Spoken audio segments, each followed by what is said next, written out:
Assalamualaikum warahmatullahi wabarakatuh. Salam sejahtera untuk kita semua.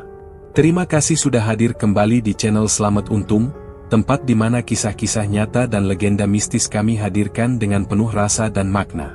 Semoga Anda semua selalu diberi kesehatan, keselamatan, dan ketenangan dalam setiap langkah.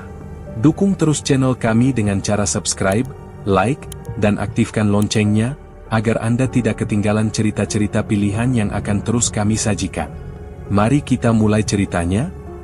Kumala memandang bayangan tubuhnya di kaca kamar sempit. Kulitnya masih halus, tetapi ada rasa berat di bawah pusar yang tidak mau hilang. Beberapa minggu terakhir ia sering mual saat bangun, dada terasa tegam, dan napas pendek ketika berdiri terlalu lama. Ia menelan pil pencegah setiap malam, tidak pernah lupa, namun gejala itu makin kuat dan tidak bisa ia abaikan. Di lorong, suara sandal para tamu dan bisik para pekerja membuatnya gelisah. Ia menutup gorden, duduk di tepi ranjang, menekan perut pelan, lalu menarik napas panjang yang tidak juga menenangkan. Malam itu ia mencoba bekerja seperti biasa. Senyum tipis, sentuhan ringan, gerak lambat dan terukur yang selama ini menjadi andalan. Seorang tamu meminta ia lebih dekat, napasnya hangat di leher. Kulit mereka saling menempel, membuat pusing yang ia tahan. Kumala menjaga ritme, namun keringat dingin merayap dari tengkuk ke punggung. Ia mengalah dengan mengatur posisi, membiarkan tangan tamu itu berada di bahunya, sementara ia menahan gelombang mual yang naik pelan. Kamar terasa menyempit, aromanya menusuk, dan tubuhnya memberi tanda yang tidak bersahabat. Ia mengakhiri layanan lebih cepat dari biasanya, berpura-pura ingin ke kamar mandi, dan menahan diri agar tidak jatuh. Di ruang belakang, bau kopi dan rokok bercampur. Laila duduk di sampingnya, menatap cemas. "Kamu sakit?" tanya Laila pelan. "Tidak," jawab Kumala cepat. "Kamu pucat sejak sore," kata Laila. "Cuma lelah," sahut Kumala, mengusap pelipisnya yang basah. Laila memegang tangannya sebentar. "Kalau butuh aku, bilang," ucap Laila. "Aku bisa sendiri," kata Kumala, menarik tangannya perlahan. "Kamu tidak harus sendiri," balas Laila. "Aku tidak apa-apa," ujar Kumala, menahan pandang. Laila mengangguk, tapi matanya belum tenang. Kumala kembali ke kamar. Ia menyalakan kipas, membuka beberapa kancing, lalu menatap dadanya yang lebih berat dari biasa. Ia membuka kalender di ponsel, menghitung hari satu persatu, berharap ada celah yang menjelaskan. Tanggal terasa menekan, seperti baris angka yang tidak menawarkan jawaban. Ia ingin tidur, tetapi perutnya berdenyut. Ia berbaring menyamping, memeluk bantal, berusaha mengatur napas. Di luar, pintu dibuka tutup, langkah datang dan pergi, dan tawa tipis menyelinap melalui celah. 2 kali ia bangun hanya untuk duduk di pinggir ranjang, menunggu mual mereda. Sore berikutnya, petugas kesehatan datang sesuai jadwal. Ruang periksa dipisahkan tirai tipis. Bau antiseptik samar memenuhi hidung. Tangan petugas memeriksa tekanan darah, meraba nadi, dan menanyakan gejala. "Mual pagi," kata Kumala. "Dada tegam. Perut bagian bawah nyeri ringan." Petugas meminta izin melakukan pemeriksaan sederhana. Kumala mengangguk, menahan gemetar yang terasa sampai ujung jari. Hening beberapa saat, hanya suara alat kecil dan gesek kertas. Petugas menoleh padanya, menatap sebentar, lalu menata kalimat dengan hati-hati. "Kamu hamil," ucapnya pelan. Kumala terdiam, menatap tirai yang bergoyang, lalu kembali menatap petugas. "Jangan beritahu siapapun," katanya. "Tolong rahasiakan." Petugas mengangguk. "Jaga diri. Kurangi kerja berat. Makan teratur." "Terima kasih," kata Kumala, suaranya hampir tidak terdengar. Ia keluar dari ruang periksa tanpa menatap siapapun di koridor. Warung kecil di sudut menggoreng sesuatu, aromanya membuat mual datang lagi. Ia mempercepat langkah. Kamar menjadi tempat paling aman yang bisa ia capai. Di sana ia membuka jendela sedikit, membiarkan udara malam menyentuh kulit. Ia menatap kedua telapak tangan yang bergetar, lalu mengelus perutnya pelan. Di kepalanya berputar hitungan uang sewa, biaya makan, dan target setoran. Ia membayangkan wajah pelanggan yang menuntut layanan seperti biasa, dan wajah mami yang menunggu catatan setoran. Tidak ada ruang kosong untuk seorang ibu hamil di tempat ini. Ketukan terdengar halus di pintu. "Aku boleh masuk?" tanya Laila. "Nanti saja," jawab Kumala. "Kalau butuh teman, panggil aku," kata Laila dari balik pintu. "Iya," ucap Kumala, meski suaranya patah. Langkah menjauh, koridor kembali sunyi. Kumala duduk di lantai, bersandar pada sisi ranjang. Ia mengingat setiap malam saat menelan pil pencegah, memeriksa 2 kali agar tidak lupa. Ia mencoba percaya pada itu, namun yang datang hanya gelombang ragu yang tidak surut. "Kenapa bisa begini?" ia berbisik pada dirinya sendiri. Ia merapatkan gorden, mematikan lampu, dan berbaring dalam gelap. Matanya terbuka menatap langit-langit. Napasnya pendek, dan detak jantungnya terdengar jelas di telinga. Udara kamar tidak cukup dingin untuk menenangkan badan, tidak cukup hangat untuk memberi rasa aman. Ia memeluk bantal, mengelus perutnya sekali lagi, lalu menahan diri untuk tidak menangis. Malam terasa panjang, dan tidak ada jawaban yang menyusul. Di luar, langkah melintas, dan sunyi kembali jatuh di pasar sore wetan. Kumala memejamkan mata, tetapi tubuhnya tetap waspada, seperti menunggu sesuatu yang belum mau menyebut nama. Jantung Kumala masih berdebar seperti tadi malam. Ia bangun dengan kepala ringan namun tubuh terasa berat. Kamar belum banyak cahaya, kipas berputar lambat, dan udara membawa bau campur yang membuat perutnya mudik. Ia duduk di tepi ranjang, memegang perut pelan, mencoba menenangkan diri. Detik berjalan pelan, tetapi jadwal tidak menunggu. Ia merapikan rambut, mengenakan gaun tipis, dan berdiri di depan kaca. Dada terasa penuh, garis pinggang tidak lagi pas, dan itu membuatnya cemas. Ia mencoba tersenyum untuk meyakinkan dirinya, meski bayangan di kaca tidak memberi balasan. Lorong menuju warung belakang ramai oleh tawa pendek dan langkah cepat. Di sudut, sekelompok pria menghisap rokok dan melirik dengan pandang yang sulit diartikan. Kumala berjalan tenang, mencoba menjaga gerak tubuh agar tetap menggoda. Ia memesan minuman hangat, duduk sebentar, dan menelan perlahan. Uap tipis tidak membantu. Perutnya lagi-lagi naik turun. 2 pekerja lewat sambil berbisik. Ia tidak menangkap kata-kata mereka, namun tatapan ke arah perutnya terasa seperti sentuhan dingin di kulit. Ia mengusap paha dengan telapak tangan, mencari pijakan pada dirinya sendiri. Pelanggan pertama masuk tanpa banyak bicara. Kumala menuntun dengan cara yang ia kuasai. Ia mendekat, kulit bertemu kulit, napasnya ia atur agar stabil. Tangan pelanggan bergerak ke pinggang, lalu naik ke punggung. Kumala menjaga ritme, memiringkan tubuh, dan menutup mata seperlunya. Getaran lembut di kulit seharusnya menyenangkan, namun mual datang tanpa aba-aba. Ia menarik diri sedikit, pura-pura mencari posisi, menahan rasa yang memukul dari dalam. "Kamu baik-baik saja?" tanya si pria. "Aku baik," jawab Kumala, mengatur napas. "Kamu tampak berbeda," ucapnya. "Aku lelah sedikit," kata Kumala. "Kalau tidak kuat, bilang," katanya lagi. "Sebentar saja," ujar Kumala, memaksakan senyum. Setelah selesai, ia pergi ke kamar mandi dan memegang wastafel kuat-kuat. Keringat dingin menetes dari pelipis. Ia menatap cermin kecil, melihat warna bibirnya menipis. Ia membasuh wajah, mencoba menekan rasa kosong yang tiba-tiba menyerang. Di luar, pintu kamar lain berderit, suara tawa yang tadi berubah jadi gumaman panjang. Kumala kembali ke kamarnya, duduk dengan punggung menempel pada dinding dan menunggu perutnya tenang. Pelanggan berikutnya dibatalkan dengan alasan singkat. Ia tahu mami akan kecewa, namun tubuhnya tidak memberi ruang. Di warung belakang, bisik-bisik mulai punya bentuk. "Perutnya beda," kata seorang pria. "Kayaknya iya," balas yang lain.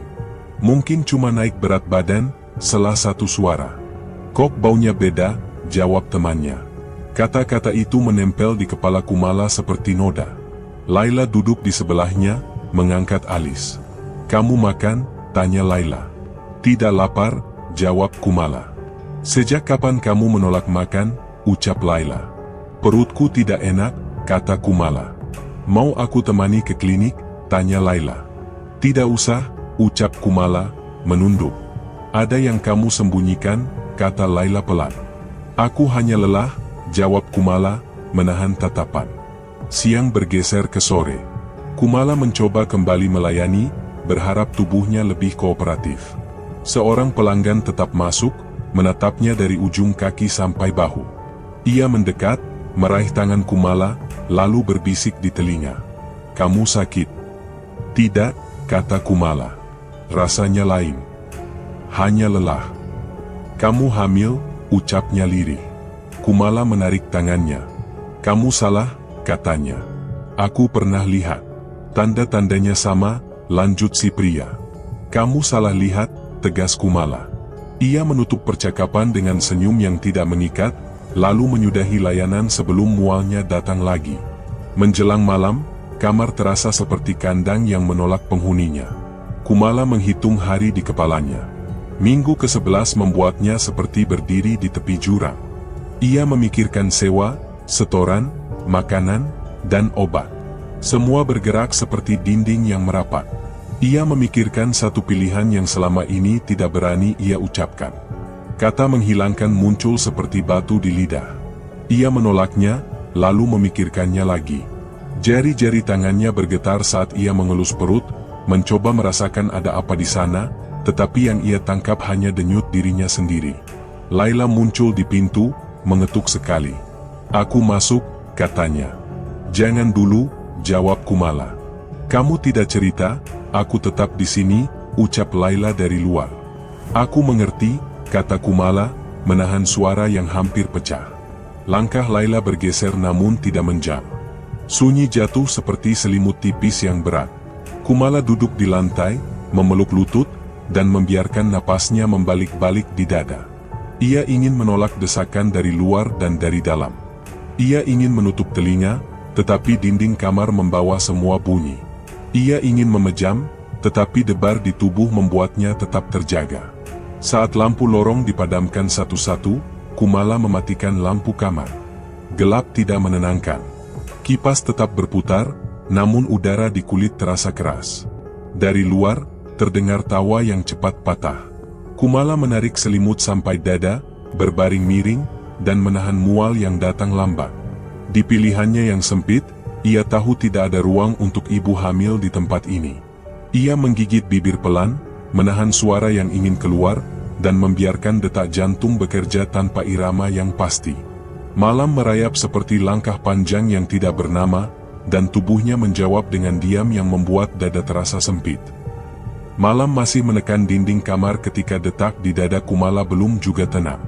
Udara panas bergerak pelan, kipas merintih di langit-langit, dan tubuhnya terasa canggung di balik gaun tipis. Ia duduk di tepi ranjang, memeluk kedua lengan, berusaha menjaga napas agar tidak pecah. Ketukan terdengar pelan di pintu, hanya 2 kali, lalu berhenti. Kumala berdiri, membuka sedikit, dan menemukan Fakhrul di ambang. Wajahnya tenang, matanya menilai cepat dari bahu hingga pinggang. Ia masuk tanpa banyak suara, membawa aroma sabun dan sesuatu yang tajam. Kumala menyalakan lampu kecil. Cahaya redup memantul di kulitnya yang lembab. Fakhrul duduk di kursi, sementara Kumala tetap di tepi ranjang. Ada jarak yang menjaga, namun hawa di antara mereka tetap hangat. Fakhrul mencondongkan tubuh. Kamu berubah, katanya datar. Kumala menahan dagu agar tidak bergetar. Aku lelah, jawabnya. Lelah tidak mengubah pinggang, ucap Fakhrul. Kamu melihat terlalu dekat, kata Kumala, menahan tatap. Fakhrul menghela napas. Aku tidak datang untuk mengolok. Aku datang untuk menawarkan jalan keluar. Kumala terdiam, merasakan kulit tangan dingin tanpa alasan. Ia ingat pernah menginap bersama Fakhrul semalam penuh, saat tubuhnya masih ringan dan pikirannya tidak terbelah. Fakhrul tahu ritmenya, tahu cara menyentuh tanpa membuatnya mual. Malam itu, suaranya terdengar lebih rendah dari biasa, mantap dan tegas. Kamu hamil, ucapnya pelan. Jangan bicarakan itu, potong Kumala. Aku bisa membantu, kata Fakhrul. Aku tidak butuh bantuanmu, balas Kumala, meski bibirnya kering. Dengarkan dulu, pinta Fahrul. Ia menjelaskan sesuatu yang membuat udara seperti berhenti. Ada ritual yang bisa membersihkan kandungan tanpa luka, tanpa jejak. Ia menyebut seorang orang pintar yang ia kenal lama. Katanya, ini aman, tidak menyakitkan, dan tidak perlu uang. Kumala merasakan panas di pipi, antara marah dan tertarik. Suara Fahrul halus, namun setiap kata menekan ruang di dada. "Kenapa kamu melakukan ini?" tanya Kumala. "Karena kamu tidak punya waktu," jawab Fahrul. "Karena tempat ini tidak memberi ruang untuk ibu hamil," tambahnya. "Aku bisa bertahan," kata Kumala. "Sampai kapan?" tanya Fahrul. "Sampai aku menemukan cara lain," ujar Kumala, meski ia sendiri tidak yakin. Fahrul berdiri, mendekat, namun tidak menyentuh. Ia hanya berdiri di batas ranjang, menurunkan suara sampai nyaris berbisik. "Aku tidak akan menyakitimu," katanya. "Aku tidak percaya pada janji," balas Kumala. "Ini tidak butuh uang," sambung Fahrul. "Tidak ada yang gratis," kata Kumala. Fahrul menelan ludah pelan. "Aku membawa kamu ke orang yang bisa melakukannya. Kamu kembali seperti semula. Kamu bekerja seperti biasa. Tidak ada yang curiga," ucapnya. "Kalau gagal?" tanya Kumala. "Tidak akan," jawabnya cepat. "Jangan terlalu yakin," kata Kumala lirih. Kamar menjadi lebih pengap. Gaun tipis di kulit Kumala menempel di punggung, dan itu membuatnya sadar pada bentuk tubuh yang tak bisa ia sembunyikan. Fahrul menurunkan tatap, lalu mengangkatnya lagi, seolah menahan kehendak lain. "Kamu wanita yang kuat," katanya. "Jangan menyanjung." "Aku sedang takut," sahut Kumala. "Takut itu wajar. Yang tidak wajar adalah membiarkan tubuhmu ditolak setiap hari," kata Fahrul. "Kamu tidak tahu rasanya," balas Kumala. "Aku melihatnya," ujar Fahrul. "Melihat tidak sama dengan menanggung," kata Kumala. Ia berdiri, berjalan perlahan ke jendela, membuka tirai sedikit, membiarkan udara malam masuk. Punggungnya tampak tegam, bahunya turun naik. Fahrul tetap di tempat, menunggu tanpa mendesak. Kumala menutup mata sejenak, menghitung hari yang menekan pikirannya. Rasa mual tipis lewat dan pergi. Ketika ia berbalik, ekspresinya rapi, namun lelah di matanya sulit disembunyikan. "Di mana orang itu?" tanya Kumala. "Jawa Barat," jawab Fahrul. "Kapan?" tanya Kumala lagi. "Saat kamu siap," ucap Fahrul. "Aku tidak siap," kata Kumala. "Kamu butuh keputusan," balasnya. Diam panjang mengikuti. Kumala menimbang apa yang sudah direnggut dari dirinya. Ia merasakan kulitnya sendiri, meraba garis pinggang yang tidak lagi sama. Kalimat Fahrul berputar seperti kunci kecil di kepala. Ritual yang katanya aman, bersih, tanpa jejak. Ia menelan ludah, bibirnya terasa asin. "Kalau aku setuju," katanya pelan, "kamu tidak menyakiti aku." "Aku tidak akan menyakiti kamu," jawab Fahrul. "Kamu tidak meminta apa-apa?" tanya Kumala. "Aku hanya mengantar," ucapnya. Kumala menatap lama, lalu mengangguk sekali. "Baik," katanya. "Aku setuju." Fahrul mengembuskan napas, seolah beban pindah tempat. Ia merapikan lengan baju, mengarah ke pintu. "Besok malam aku datang," ucapnya. "Jangan terlambat," kata Kumala. "Aku tidak pernah terlambat," balas Fahrul. Pintu menutup pelan. Kamar kembali pada panasnya, pada bau yang tertahan di dinding. Kumala berdiri di tengah ruangan, menatap ranjang yang rumit rasanya. Ia menyentuh perut sekali, hanya sekali, lalu menarik tangan seperti terbakar. Napasnya naik turun, dan sunyi yang tinggal terasa lebih berat dari sebelumnya. Malam masih menempel di tubuh Kumala ketika pintu kamarnya mengingatkannya pada tatap Fahrul yang tadi malam tidak ia pahami. Ia menepati janji yang ia ucapkan sendiri. Malam Jumat, mobil sewaan berhenti di depan gang. Fahrul duduk di depan, Alvin di belakang. Kumala naik, menutup pintu pelan, dan menahan napas agar tidak goyah. Jalan gelap memanjang, lampu kota hilang satu persatu, suara ban menjadi irama yang menahan pikirannya. Tidak banyak yang dibicarakan. Fahrul menoleh melalui kaca, memastikan Kumala tetap kuat. Kalau ada yang tidak enak, bilang, katanya. Aku baik, jawab Kumala. Alvin mengangguk pendek, matanya lurus keluar. Udara malam masuk dari celah jendela, menempel di kulit. Perut Kumala kencang, tetapi ia menahannya tanpa suara.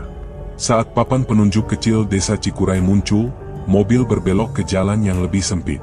Di tepi sungai kecil, jalan berhenti. Fahrul mematikan mesin. Sudah dekat, ucapnya. Kumala turun, merapatkan kain pada bahu, mengikuti langkah keduanya. Hutan rendah mengelilingi setapak. Di depan, suara air yang tenang muncul pelan, disusul desiran angin yang kering. Sendang Gayatri terbuka seperti halaman batu yang menampung air gelap. Seorang pria tua berdiri di pinggir, tubuhnya kurus, rambut tipis, mata tajam. Pak Syamsuddin, panggil Fahrul. Pria tua itu mengangguk. Kita mulai sekarang, ucapnya pelan. Kumala menelan ludah. Apa yang harus aku lakukan? Tanyanya. Lepas pakaian, pakai jarik ini, lalu masuk air pelan-pelan, kata Pak Syamsuddin. Fahrul menjaga jarak, Alvin menunduk. Kumala menatap air yang tidak memantulkan apapun. Ia mengganti gaun dengan jarik, merasakan kain basah menyentuh paha. Kulitnya dingin. Ia melangkah ke bibir sendang, air naik ke mata kaki, lalu betis, kemudian pinggang. Giginya saling menekan, tetapi ia tetap turun sampai air menyentuh perut. Tarik napas, tenang, ucap Pak Syamsuddin. Jangan takut. Aku takut, kata Kumala. Takut itu wajar. Tetap di tempat, balasnya. Fahrul berdiri di batu, tidak bergerak. Kamu kuat, katanya pendek. Jangan banyak bicara, sela Alvin. Kumala menutup mata sejenak, lalu membuka lagi.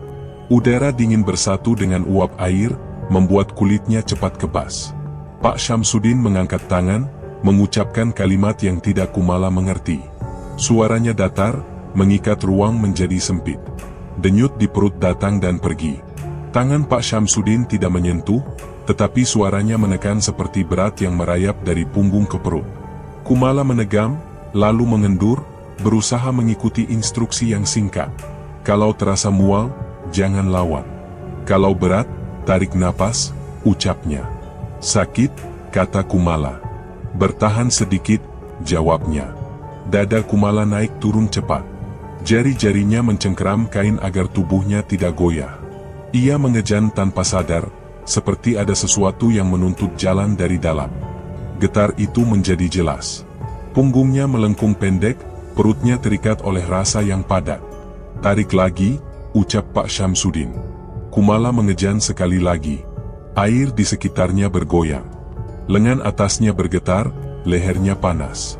Lalu semuanya berhenti. Tidak ada rasa sakit yang tajam. Hanya ringan yang datang tiba-tiba, seperti beban yang lepas dari tali yang lama menahan. Ia berdiri diam, terengah, memandang permukaan air yang kembali tenang. Sudah, kata Pak Syamsuddin pelan. Keluar pelan-pelan. Kumala melangkah mundur.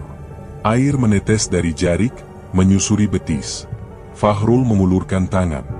Pegam, katanya. Kumala menggeleng, namun akhirnya mengambil tangan itu agar tidak jatuh. Kamu baik? Tanya Fahrul. Aku tidak tahu, balas Kumala. Alvin menatap sebentar, lalu memalingkan wajah. Udara terasa lebih dingin dibanding saat datang. Kumala duduk di batu, memegang perut dengan telapak tangan. Ringan itu nyata, tetapi hatinya tidak ikut ringan. Apa yang barusan terjadi padaku? Tanya Kumala. Pak Syamsuddin menatap air. Kamu sudah melepas, ucapnya. Apa yang aku lepas? Tanya Kumala. Yang mengikat, jawabnya singkat. Fahrul mengatur napas, sudut bibirnya terangkat sedikit. Semua akan kembali seperti semula, katanya. Kumala menatap wajahnya yang samar, tidak menemukan jawaban pada senyum yang tumbuh dan padam dalam gelap. Rasa ringan di perut itu tidak membawa damai. Di parkiran gelap, Fahrul menyelipkan uang ke tangan Kumala dan menatap singkat. Katakan kamu keguguran, ucapnya pelan. Aku tidak ingin bicara, jawab Kumala. Cukup katakan itu, kata Fahrul. Alvin menunduk, tidak ikut bicara. Perjalanan pulang mereka sunyi. Kumala menatap kaca jendela yang dingin, menarik napas pendek, dan menahan rasa kosong yang terus melebar di dalam dada. Keesokan siang, petugas kesehatan datang seperti jadwal. Ruang kecil itu wangi antiseptik. Kumala duduk kaku. Aku keguguran, katanya datar. Sejak kapan? Tanya petugas. Semalam, jawabnya. Ada pendarahan? Tanya petugas lagi. Sedikit, ucap Kumala. Petugas menulis singkat, menatapnya, lalu memberi saran makan dan istirahat. Kamu harus kuat, kata petugas. Aku kuat, balas Kumala, meski suaranya berat. Ia keluar tanpa menoleh, melewati lorong yang terasa panjang. Malam pertama setelah itu, kamar seperti menolak dirinya.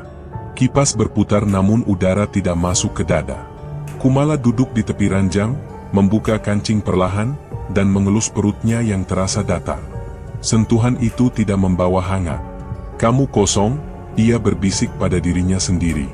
Ia tersenyum kecil tanpa arah, lalu mematikan lampu. Saat memejam, suara langkah di lorong datang dan pergi. Ia mendengar pintu orang lain dibuka, ditutup, dan tawa yang terputus. Dadanya semakin berat.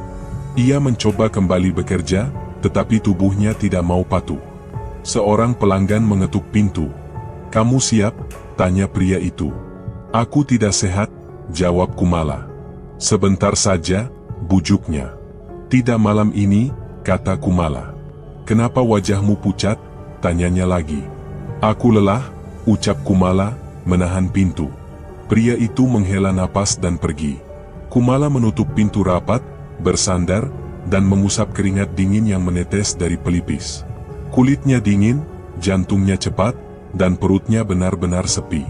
Di warung belakang, Laila memperhatikan dengan cemas. Kamu makan? Tanya Laila. Tidak lapar, jawab Kumala. Kamu duduk diam sejak tadi, ucap Laila. Aku tidak apa-apa, kata Kumala. Kamu bicara sendiri barusan, tekan Laila. Aku tidak sadar, ujar Kumala, memalingkan wajah. Laila menahan tangannya sebentar. Aku di sini, kata Laila. Aku ingin sendiri, balas Kumala. Laila menarik napas pelan dan tidak memaksa. Kumala mulai sering tertawa tanpa sebab. Tawa kecil yang tidak punya ujung. Kadang ia berhenti di tengah lorong, meraba perutnya, lalu menyeringai pada dinding tanpa alasan.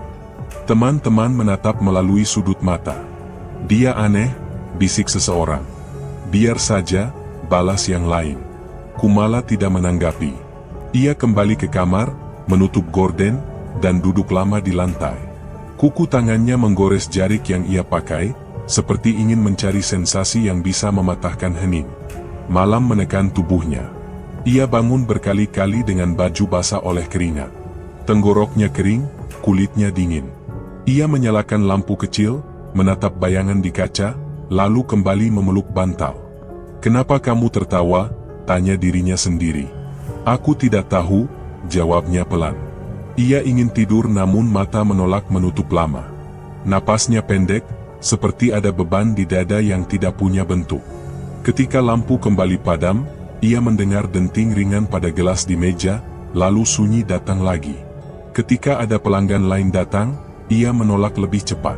Aku tidak siap, kata Kumala. Kamu berubah, komentar pria itu. Aku hanya sakit, balasnya. Kamu terlihat senang sendiri, ucapnya heran. Pergi, kata Kumala. Pintu menutup, menyisakan ruang yang semakin keras untuk ditempati. Kumala meraba leher, mencoba merasakan denyut yang tidak teratur, lalu menekan dada dengan telapak. Laila kembali mengetuk malam itu. Aku masuk, tanya Laila. Jangan, jawab Kumala. Kamu menakutkan aku, ucap Laila. Aku baik, kata Kumala, tersenyum pada udara. Kamu tidak mengenaliku barusan, tekan Laila. Siapa? Tanya Kumala enteng. Hening tumbuh di antara dua sisi pintu. Laila tidak bicara lagi. Kumala duduk di lantai, memandangi ujung jarik, dan tertawa kecil yang berhenti mendadak. Kumala mematikan lampu kembali. Gelap terasa dekat di kulit. Ia menempelkan telapak ke perut, menunggu sesuatu yang tidak ia pahami. Tidak ada gerak, hanya sepi yang memanjang. Napasnya naik turun tanpa irama yang damai. Ia menutup mata, namun dadanya tetap berdegup cepat. Sunyi dari lorong merayap masuk melalui celah gorden. Dalam hening itu, Kumala tersenyum tipis pada ruang kosong di depannya, lalu membeku dengan mata terbuka yang tidak menemukan ujung. Senyum tipis tadi malam masih tertinggal di bibir Kumala ketika ia bangun dengan baju basah oleh keringat. Kamar terasa padat meski tidak ada apapun yang berubah. Ia duduk di lantai, menarik lutut, dan menatap dinding yang tidak memberi jawaban. Telapak tangannya turun ke perut, menekan pelan, seolah mencari gerak yang tidak ada. Kulitnya hangat, dadanya sesak, dan napasnya pendek. Pintu diketuk 2 kali. "Kamu bangun?" tanya Laila dari luar. "Aku bangun," jawab Kumala lirih. "Boleh aku masuk?" ucap Laila. "Jangan sekarang," kata Kumala, menutup mata agar sedikit tenang. Siang bergerak tanpa bentuk. Kumala mandi lebih lama dari biasa, mengusap lengan dan bahu dengan sabun sampai kulitnya licin. Sensasi itu membuatnya gemetar, bukan karena dingin. Ia berdiri di depan kaca, membiarkan air menetes ke dada yang masih berat. Jemarinya mengikuti garis leher ke tulang selangka, lalu berhenti. Ada dorongan untuk menyukai sentuhan itu, namun ada suara kecil di belakang kepala yang menolak. Ia mengeringkan tubuh, mengenakan gaun tipis, dan duduk lagi di tepi ranjang. Ketika Mami menanyakan jadwal, Kumala menggeleng. "Aku tidak siap," ucapnya. "Kamu selalu siap," balas Mami datar. "Hari ini tidak," kata Kumala, menahan tatap. Sore itu 2 pelanggan protes karena pintu tidak dibuka. Laila mengantar mereka pergi, lalu kembali ke kamar. Ia tidak langsung bicara. Ia berdiri di ambang pintu, menilai wajah Kumala yang pucat namun mengilat. "Kamu tidak mengenali aku barusan?" tanya Laila pelan. "Siapa kamu?" kata Kumala, suaranya datar. "Aku Laila," ucapnya. "Laila," ulang Kumala, seolah nama itu benda asing di lidah. Laila masuk, duduk di kursi, menjaga jarak. "Kamu butuh teman?" katanya. "Aku butuh sunyi," sahut Kumala, menatap lantai. Malam datang seperti dinding lain.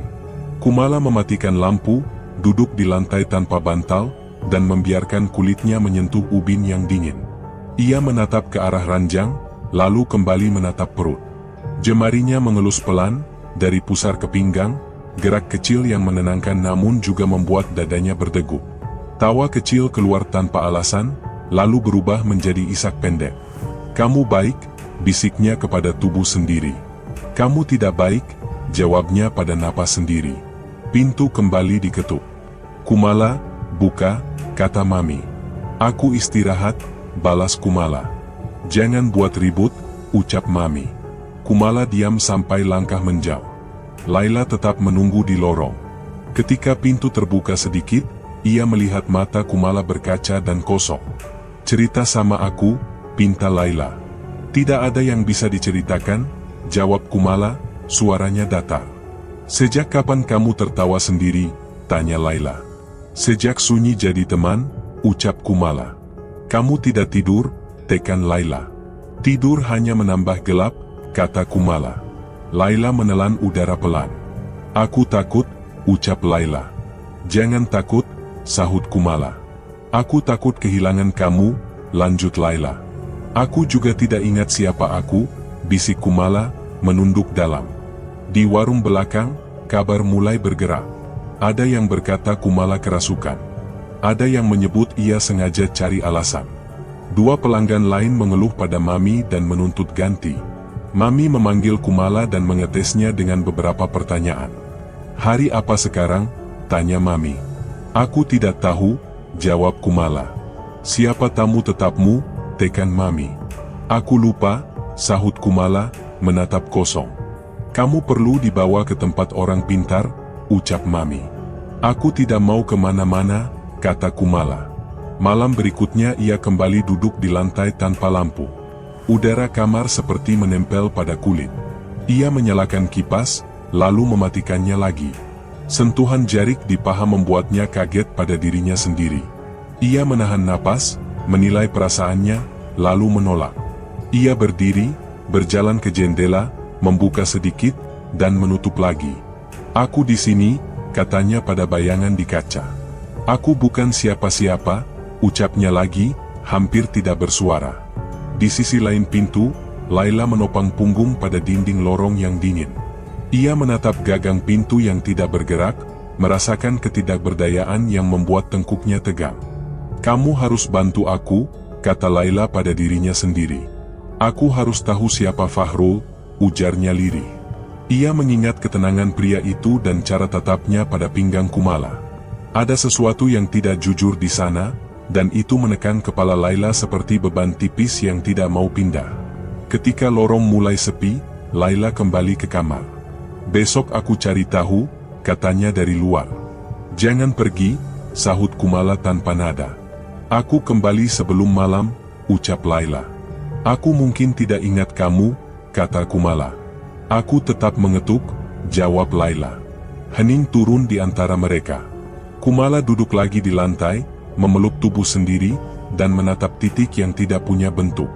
Detak jantungnya cepat namun juga lambat. Ia menarik napas panjang, lalu terhenti di tengah. Sunyi kembali melebar, dan ia membiarkannya menguasai kamar tanpa perlawanan. Langkah Laila masih menyimpan berat dari malam sebelumnya. Ia membawa selembar bukti transfer yang ditemukan di laci Kumala, alamat tercetak rapi di sudut. Siang terasa padat ketika ia tiba di perumahan tua yang sepi. Ket pagar mengelupas, halaman kering, dan udara panas menempel di kulit. Laila menekan bel. Pintu terbuka sedikit.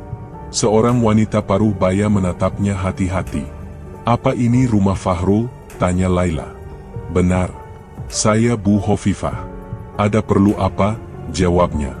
"Saya mencari kabar tentang dia," ucap Laila. "Masuk saja."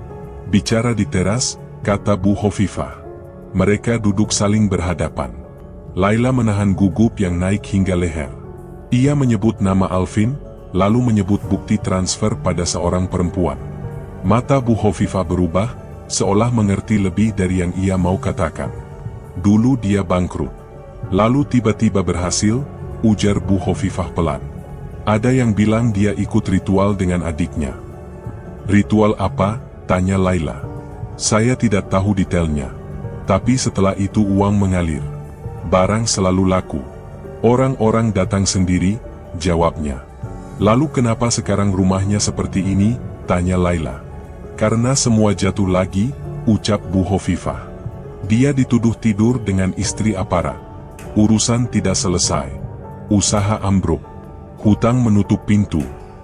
Pintu dalam rumah berderit. Seorang pria sangat kurus didorong keluar dengan kursi roda oleh seorang remaja. Tatapannya kosong. Tulang pipinya menonjol. Bibirnya kering. Lengan kaku di pangkuan. Laila menahan napas. Dadanya mengencang tanpa aba-aba. "Itu Fahrul," kata Bu Hovifah. "Dia tidak banyak bicara lagi." Laila berdiri perlahan, menjaga jarak. "Boleh saya bicara sebentar?" tanyanya. Remaja itu menggeleng. "Masnya tidak mengerti," katanya. Dia jarang sadar penuh. Fahrul menoleh sepintas ke arah Laila, tetapi tidak ada pengenalan di matanya. Laila menelan ludah. Hawa panas terasa aneh di kulitnya, seperti ada yang menempel dan tidak mau lepas. "Apa sakitnya mulai kapan?" tanya Laila. "Tidak lama setelah kabar buruk itu," jawab Bu Hovifah. Tubuhnya melemah cepat. Dokter datang, hasilnya tidak jelas. Rumah dijual. Bisnis hilang. Laila kembali duduk. Keringatnya mengalir pelan di punggung. Ia mengingat wajah Kumala yang kosong dan tawa yang muncul tanpa sebab. Ia menautkan potongan yang selama ini tidak berani ia susun. "Dia pernah menyebut ritual yang bisa membersihkan perempuan," kata Laila hati-hati. Bu Hovifah menatap lama. "Saya tidak tahu. Tapi ada pantangan dalam hal seperti itu," ucapnya. "Kalau dilanggar, balasannya tidak menunggu." "Pantangan apa?" Laila menguji. "Tidak mendekati perempuan yang dilarang. Tidak pamer. Tidak menodai janji," ucap Bu Hovifah. "Orang-orang bilang ia melanggar." Laila memejamkan mata sejenak. nafasnya gelisah. Saya pikir janin dari seorang perempuan telah dijadikan tumbal, ucapnya pelan. Remaja itu menoleh. Bu Hovifah meremas tangannya sendiri. Kalau benar, maka hidupnya sudah dibayar, kata Bu Hovifah. Tapi tumbal yang tidak sempurna akan membawa sisa. Dan sisa itu kembali pada siapa? Tanya Laila. Kadang pada pelaku. Kadang pada yang tidak tahu apa-apa, jawab Bu Hovifah. Fahrul mengeluarkan suara kecil, seperti ingin menyebut nama yang ia lupa. Kursi roda bergetar ringan. Laila mendekat setapak. Kamu mengenal aku? Tanya Laila pelan. Tatapan Fahrul tembus melewatinya, kosong dan dingin. Laila mundur lagi, menahan gemetar di telapak tangan.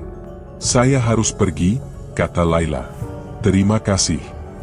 Kalau kamu teman perempuan itu, bawa dia jauh dari semua ini, ucap Bu Hovifah.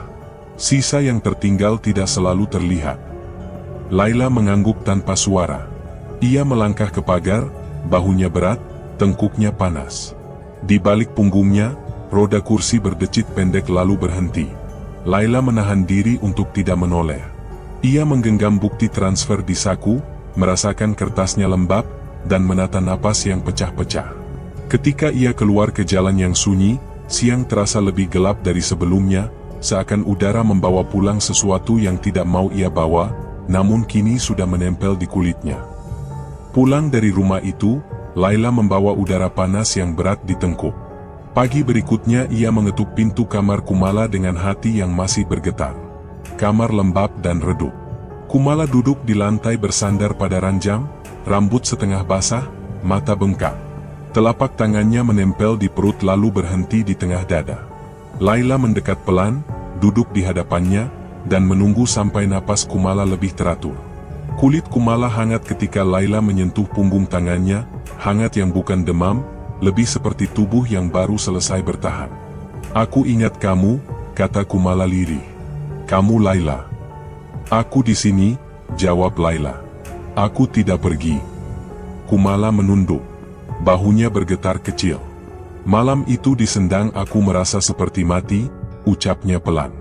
Air naik sampai perut. Suara itu masuk ke kepala. Lalu tubuhku ringan, tapi hatiku jatuh. Laila menahan napas. Kamu tidak tahu apa yang mereka lakukan. Aku tidak tahu, kata Kumala, menatap lantai. Dia tidak pernah bilang aku akan dijadikan tumbal. Fahrul tidak jujur, ucap Laila. Semuanya hancur di sana. Aku seperti dirampas, kata Kumala. Tubuhku dipakai tanpa izinku. Setelah itu aku tidak mengenali diriku. Aku tertawa sendiri. Aku menangis sendiri. Aku pegang perut yang kosong dan aku seperti hilang. Laila mendekap bahunya. Wajah Kumala dekat di depan dada Laila, napasnya pendek dan panas. Tidak ada suara dari lorong, hanya bunyi kipas yang pelan. Kumala menutup mata, membiarkan tubuhnya disangga. Kontak kulit itu sederhana, tetapi membuat detak jantung mereka terasa jelas. Laila tidak banyak bicara. Ia hanya menjaga agar pelukan tidak membuat Kumala makin sesak. Aku tidak mau mati seperti dia, kata Kumala kemudian. Aku tidak mau duduk di kursi roda tanpa mengenal siapapun. Kamu tidak akan seperti itu, jawab Laila. Aku ingin sembuh, kata Kumala. Aku ingin keluar dari semua ini. Kita lakukan pelan, ucap Laila. Langkah kecil. Hari demi hari. Kumala mengangguk, lalu memegang tangan Laila dengan dua telapak yang masih bergetar. Kalau suatu saat Tuhan memberiku anak lagi, aku akan merawatnya sendiri, ucapnya pelan. Aku akan jaga dia dengan tanganku, bukan tangan orang lain. Laila mengelus lengan Kumala, geraknya tenang dan pendek. Kamu kuat, katanya. Kamu masih punya diri yang kamu kenal. Aku takut saat malam, kata Kumala. Tubuhku minta disentuh untuk menenangkan napas, tapi pikiranku menolak. Aku duduk di lantai dan tidak tahu siapa diriku. Kalau malam, panggil aku, ucap Laila. Aku duduk di luar. Aku dengar napasmu. Kumala menarik selimut tipis ke pangkuan. Ia menatap jendela yang ditutup gorden, lalu kembali memandang Laila. Aku ingin mandi, katanya. Aku ingin membersihkan kulitku pelan-pelan. Aku ingin merasakan diriku sendiri. Aku tunggu di sini, jawab Laila. Kumala berdiri perlahan. Gaun tipisnya mengikuti gerak pinggangnya yang masih kaku. Ia masuk kamar mandi, membuka keran, dan membiarkan air turun lama. Laila menatap ke arah pintu yang setengah terbuka, mendengar bunyi air yang jatuh tanpa jeda. Ketika Kumala keluar, kulitnya bersih dan bau sabun lembut menempel. Ia duduk lagi di lantai, lebih dekat. Laila merapikan rambutnya ke belakang telinga. Sentuhan itu sederhana, tetapi membuat dada Kumala berdegup rapi. "Terima kasih," kata Kumala. "Kamu tidak sendiri," ucap Laila. Kumala menatap kedua tangannya, lalu menempelkan telapak pada perut yang datar. "Aku akan belajar tidur," katanya. "Aku akan belajar makan. Aku akan belajar menolak orang yang membuat tubuhku gemetar dengan cara yang salah." "Pelan saja," sahut Laila. "Kamu tidak perlu cepat." Pagi merayap di balik gorden. Suara pasar mulai naik dengan pelan.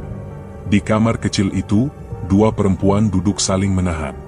Napas mereka menyatu dalam diam yang jernih. Kumala menarik napas dalam, menahan sebentar, lalu melepas.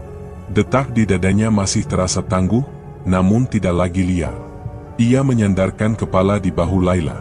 Laila menutup mata sekejap, lalu membukanya lagi. Mereka tetap begitu untuk waktu yang tidak mereka hitung, membiarkan ruang menyusut jadi tempat yang cukup bagi dua orang yang mencoba bertahan. Napas yang kemarin menyatu di dada mereka masih terasa pagi itu. Kumala meninggalkan pasar sore wetan dengan langkah pelan, menutup pintu kamarnya tanpa menoleh. Di rumah kecil sewaan di pinggir kampung, ia menata kasur tipis, panci, dan selembar jarik. Hijabnya rapi, gerak tangannya tenang. Malam pertama, ia duduk di lantai, membaca pelan sampai dadanya tidak lagi bergetar. Siang hari ia belajar pada ustadz tua di surau kecil. Gerakannya lirih, ucapannya jelas. "Jaga napas," kata ustadz. "Benarkan niat." "Aku ingin bersih," jawab Kumala. "Bersih itu pilihan yang diulang," ucapnya. Kumala mengangguk. Setiap huruf yang ia ucapkan terasa seperti batu yang ditaruh kembali ke tempatnya. Laila sering datang membawa buah atau lauk sederhana. Mereka tidak selalu bicara. Kadang hanya duduk berseberangan. Waktu lain Laila memegang tangan Kumala lama-lama, seolah menahan sisa gemetar. "Kamu tidur?" tanya Laila. "Aku belajar," jawab Kumala. "Kalau malam aku dengar sesuatu di perut," lanjutnya. "Suara atau rasa?" tanya Laila. "Rasa seperti lusan," kata Kumala pelan. "Kamu takut?" ucap Laila. "Tidak seperti dulu," sahut Kumala. "Sekarang aku tahu caraku menolak." Uang yang tersisa ia gunakan secukupnya. Di sore yang lengang ia mencuci baju, menjemur, lalu duduk menunggu kain mengering. Angin yang lewat tidak menusuk lagi. Tapi pada malam tertentu, saat lampu ia padamkan sendiri, kulit perutnya serasa disentuh dari dalam. Ia menekan telapak di sana, menahan napas, lalu menghembus pelan sambil mengucap yang ia hafal. Dada memanas sebentar lalu surut. Sunyi kembali duduk di sampingnya tanpa menekan leher.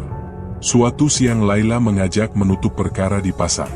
Mereka datang untuk menyerahkan kunci dan mengambil barang yang tertinggal. Koridor masih bau keringat dan sabun. Pintu-pintu terbuka tutup. Suara lelaki dan tawa pendek menyayat telinga seperti dulu. Kumala berdiri di depan kamarnya. Kunci berputar. Ruang itu kosong. Bekas ranjang, bekas lemari, bekas hidup yang ia bawa keluar pintu. Laila berdiri di belakangnya, memberi jarak. "Kamu kuat?" kata Laila pelan. "Aku pulang," jawab Kumala. Ia melangkah masuk. Telapak tangannya menyapu dinding yang dingin. Tidak ada bayangan yang ia bawa kembali. Hanya udara yang tidak lagi memerintah tubuhnya. Ia menaruh selembar jarik di lantai, menatapnya sebentar, lalu melipatnya rapi. "Selesai," katanya. "Kalau malam masih ada rasa itu?" tanya Laila. "Aku hadapi," jawab Kumala. "Dengan caraku. Dengan diriku." Mereka keluar. Kunci ditaruh di meja Mami tanpa kata. Lorong memantulkan bunyi langkah mereka sampai ke tangga. Kumala tidak menoleh. Di halaman, ia mengangkat wajah pada langit yang padat, lalu menurunkan pandang ke kedua telapak tangannya. Ia menumpukan telapak ke perut, bukan untuk mencari yang hilang, tapi untuk mengingat siapa pemilik tubuh ini. "Maukah kamu makan di rumahku?" tanya Laila. "Aku masak," kata Kumala, senyum tipis. "Kamu duduk." Aku menata. Malam kembali datang ke rumah kecil itu. Kumala menata piring dua, menyiapkan air hangat, dan memadamkan lampu ruang depan. Saat rasa elusan itu menepi lagi ke kulit perut, ia menutup mata sebentar dan mengucap lirih. Detak dadanya turun. Nafasnya mantap. Di luar, pasar masih bising, masih penuh tawar-menawar. Di dalam, kamar Kumala sudah kosong dari jual beli. Yang tinggal hanya tubuh yang kembali ke tangan pemiliknya. Di tempat yang dulu menelan napasnya, suara masih bersahutan tanpa nama. Kumala tidak lagi berdiri di sana. Ia duduk di lantai rumah kecilnya, telapak di dada, telapak di perut, dan tidak ada siapapun yang menagih bagian dari tubuhnya. Ketika sunyi datang, ia biarkan. Ketika rasa menyentuh, ia jawab. Dan ketika pagi membuka pintu, ia bangkit, sederhana, utuh, dan tidak dikembalikan kepada siapapun. Terima kasih sudah menyimak sampai akhir. Semoga kisah ini menjadi pengingat yang tajam namun hangat bahwa menjaga diri dan menjaga hati adalah keputusan paling berani. Doakan kami terus bisa menghadirkan cerita yang jujur, bernyawa, dan bermanfaat. Jika Anda merasa tersentuh, bagikan pada yang membutuhkan penguat. Sampai jumpa di kisah berikutnya, tetap waspada, tetap waras, dan tetap berpihak pada kebaikan. Wassalamualaikum warahmatullahi wabarakatuh.